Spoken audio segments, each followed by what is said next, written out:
Promise we take another dive into the playoffs, this time in the high school girls basketball ranks. This meeting was one that may have needed a lot of gray hairs, added a lot of gray hairs, that is, around town. It's a 2 seed of Proctor taking on the 3 seed of Duluth Marshall. Marshall took the regular season, but it's March Madness. Anything can happen. Marshall star Chloe Johnson taking the ball down the court, but feeding Karen Berger, who lands her pot of gold after painting that rainbow. Marshall up 17-4 in the first.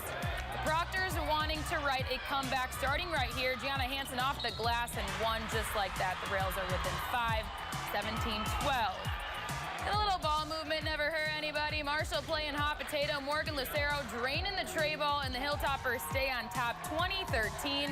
But as I mentioned earlier, Proctor creating the comeback. Elise Pease bounce pass to Hansen, making it look simple. 20-15 at the half. And guess who completes the comeback? Your Proctor Rails winning in a nail-biting fashion, 46-44. They will play for the section title on Friday night back at Romano against Crosby Ironton.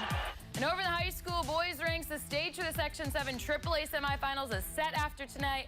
The 1 seed Duluth Denfeld defeated Chisago Lakes 80-56 and will host Grand Rapids at home on Friday.